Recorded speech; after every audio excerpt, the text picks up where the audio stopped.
Welcome एक नाज़रीन, आपने अवाम की गुफ्तगू जानी। लोग महंगाई के हालिया तूफ़ान पर शदीद परेशानी का शिकार नज़र आते हैं। जिस तरह आज दोबारा से घी की कीमतों में इजाफा हुआ है और डॉलर का जो रेट है वो रुकने का नाम नहीं ले रहा। कभी 2 रुपये में इजाफा हो जाता है, फिर पॉइंट चंद पैसे इसमें कमी आती है और उसके बाद फिर इजाफा हो जाता है। तो सारी सूरत हाल में मार्केट की क्या सूरत हाल है, ताजर क्या कर रहे हैं? ताजरों पर यह भी हुकूमत कहती है कि महंगाई कंट्रोल नहीं की जा रही। बेसिक रीज़न क्या है, इस पर बात करने के लिए हम पहुँचे। हमारे साथ मौजूद हैं chairman chamber of small trader Ehteshamul Haq साहब। हम उनसे जानते हैं कि वो इस सारी सूरत हाल के बारे में क्या कहते हैं, आखिर प्रॉब्लम कहाँ पे है। एहतशाम साहब, आज दोबारा से घी की कीमतों में इजाफा हो गया है, 60 रुपये तक इजाफा हुआ है 12 किलो वाले घी पे। तो ये जो इजाफा दिन ब दिन जो बेसिक नीड है आवाम की, उसमें इजाफा हो रहा है। मेन प्रॉब्लम कहाँ पे समझते हैं कि रीज़न क्या है, कितनी महंगाई हो रही है? बिस्मिल्लाहिर्रहमानिर्रहीम। वैसे बहुत शुक्रिया। देखिए जी, बेसिक प्रॉब्लम जो वो है IMF। हमने IMF से 6 अरब डॉलर लेने के लिए 2 अरब डॉलर वो हमें किस्तवार दे रहा है।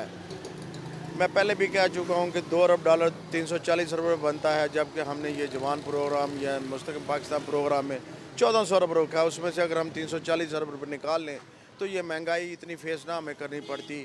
बेसिक चीज़ ये IMF का एजेंडा है जो हमारे ऊपर मुसल्लत किया जा रहा है। उसी की वजह से डॉलर का रेट भी बढ़ रहा है, हमारी करेंसी डिवैल्यू हो रही है। जब तक करेंसी डिवैल्यू होती रहेगी महंगाई बढ़ती रहेगी। हुकूमत जो कहती है कि आलमी हालात ऐसे हैं, पूरी दुनिया में महंगाई हो गई है, मजबूरी है हमारी, जहाँ पे IMF का भी प्रेशर है, दूसरी जानब हुकूमत जवाज़ जो पेश कर रही है वो बिला जवाज़ है। देखें जी, वो उनका जवाब अपनी जगह। अगर हमारा डॉलर स्टेबल हो जाए, डॉलर की कीमत कम हो जाए, तो जो इंटरनेशनली महंगाई हो रही है उसका इतना इफेक्ट ना आए जो इतना इफेक्ट हमारे पास आ रहा है इस वक्त। हमें जो इस वक्त महंगाई का सामना है वो बेसिक चीज़ या मेन चीज़ ये कह लें, बुनियादी चीज़ ये कह लें, वो डॉलर है। डॉलर के भाई IMF की जो कंडीशंस हैं कि बिजली महंगी, प्रोडक्शन कॉस्ट ज़्यादा हो रही है, गैस महंगी, प्रोडक्शन कॉस्ट ज़्यादा हो रही है, डॉलर महंगा, इंपोर्ट के लिए जो चीज़ें इंपोर्ट होती हैं, जो केमिकल यूज़ होते हैं, जो भी मटेरियल जैसे एडिबल ऑयल है जो इसमें इंपोर्ट होता है, उसकी कीमत बढ़ती जा रही है। उसकी वजह से महंगाई है।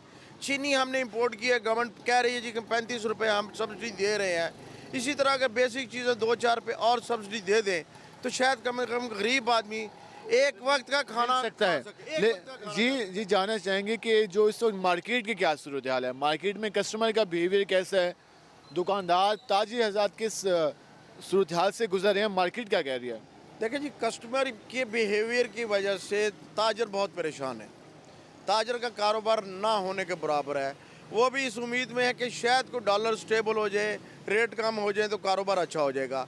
कस्टमर जो है वो एक्सट्रीम नीड जो चीज़ होती है ना वो ख़रीदते हैं। बाकी वो कहते हैं हो सकता है कल को महंगाई कम हो जाएगी तो हम फिर ख़रीद लेंगे।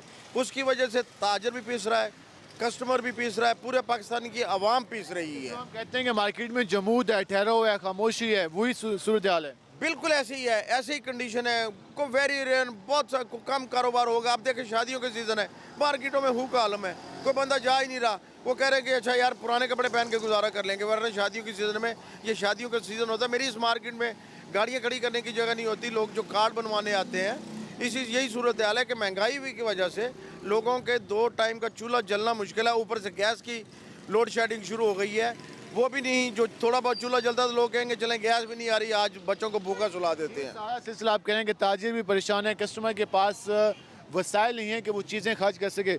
एक वो जो हुकूमत और आवाम गिला करती है वो है प्राइस के हवाले से। प्राइस कंट्रोल कहीं भी नहीं है, हर जगह मुख्तलिफ रेट नज़र आते हैं, कहीं पर बहुत ज़्यादा रेट नज़र आते हैं और कहीं पर उस रेट जो हुकूमती रेट है उससे चंद रुपये इजाफा होता है।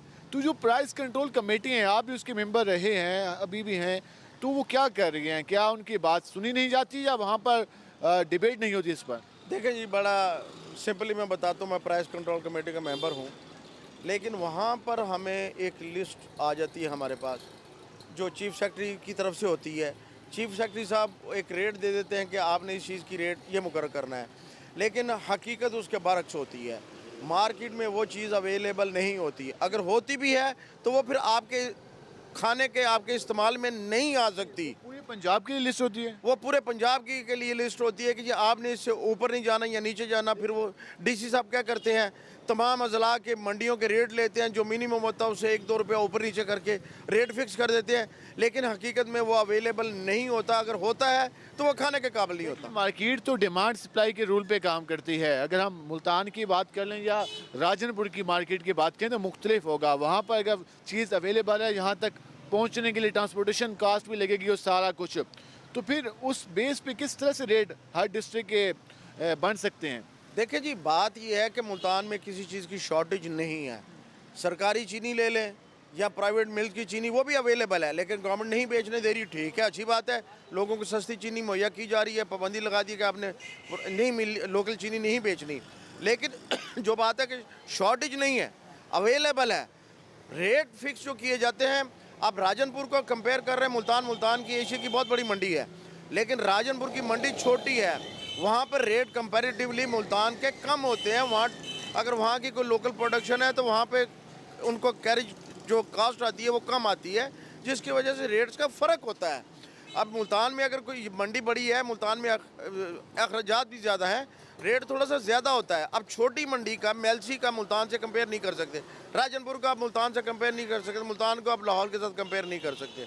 मसले मसाइल यहाँ पर आते हैं, तो इसलिए कोशिश ये होती है कि रेट ऐसे निकाले जाएँ कि अवाम भी उसमें खुशहाल हो। डीलर ने एहतजाज भी किया था और बार बार मुतालबा आया था कि जो हमें प्रॉफिट मार्जिन है वो ज़्यादा दिया जाए, हमारे ट्रांसपोर्टेशन का, उसके अलावा शॉपर का, उसके अलावा इलेक्ट्रिसिटी का, तो हमें 4 से 5 रुपए का मार्जिन दिया जाए, जबकि इंतज़ामिया 2 रुपए तक मेरे ख्याल में मौजूद है।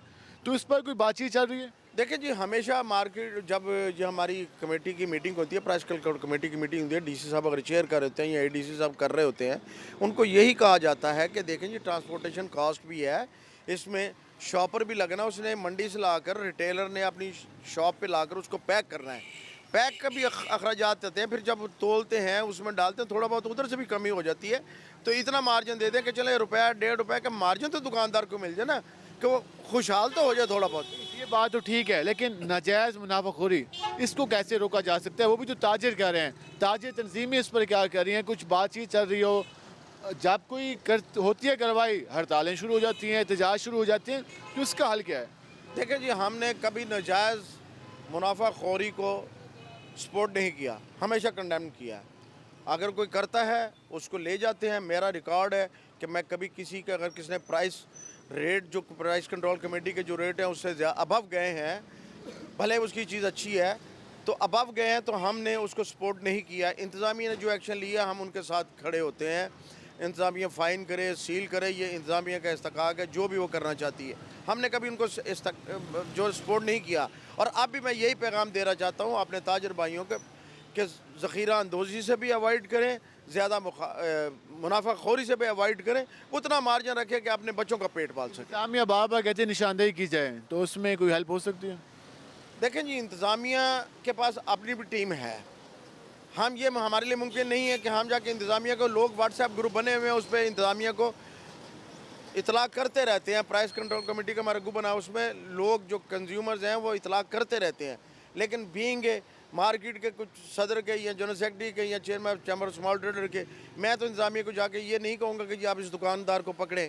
उसमें फिर वो पसंद नापसंद वाली बात भी आ जाती है, इसलिए हम इन चीज़ों से अवॉइड करते हैं। ये सारा कुछ चल रहा है। लास्ट में हम जानना चाहेंगे जो इस वक्त जो बेसिक ज़रूरियात हैं आवाम की, आटा, चीनी, घी के हवाले से जो रेट हैं वो बढ़ते जा रहे हैं, ये सिलसिला कोई लग रहा है कि मार्केट कंट्रोल होगी या ये बढ़ते जाएंगे? देखें जी, बुनियादी चीज़ डॉलर है। जब तक डॉलर कंट्रोल नहीं होगा, ये चीज़ें कंट्रोल नहीं होंगी। हाँ, आपके पास क्रशिंग सीजन शुरू करवा दें जल्दी, चीनी का रेट कम आ सकता है। आप शुगर मिल वालों को रिबेट दें, उनको कोई रिलैक्स दें टैक्सेस में, ताकि रेट कम आ जाए। फ्लोर मिल वालों को रिलैक्स करें ताकि रेट को कम आ सके।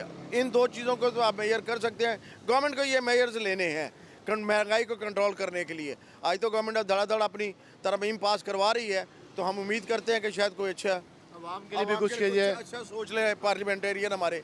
आपका शुक्रिया, आपने हमारे प्रोग्राम के लिए वक्त निकाला। नाज़रीन, जिस तरह आपने जाना कि जिस हवाले से ताजरों का यही कहना है कि कोशिश हुकूमत को करनी होगी, डॉलर की कीमतों को कंट्रोल करना होगा, पेट्रोलियम मसनूआत में कमी लानी होगी, तभी जो बेसिक नीड्स हैं जिस तरह हम आटे की बात करते हैं, चीनी की बात करते हैं, घी की बात करते हैं और दीगर जो ज़रूरियात हैं उनकी कीमतों में तभी कमी आ सकती है। जबकि प्राइस कंट्रोल कमेटियों के हवाले से भी आपने जान लिया कि कितनी वो एक्टिव हैं, कितनी फ़ाल हैं और ताजरों के वहाँ पर क्या क्या उन पर इतराज़ात हैं और मार्केट में उनकी कितनी बात सुनी जाती है, आपने वो भी मौक़िफ़ जान लिया। अब देखना ये है कि हुकूमत आने वाले दिनों में आवाम को महंगाई के गिफ्ट देती है या महंगाई को कम करती है, ये तो चंद दिनों में मज़ीद वाज़ेह होगा। आज के प्रोग्राम से अपने मेज़बान बिलाल खान नियाज़ी को इजाज़त दीजिए और अल्लाह ने के बाद।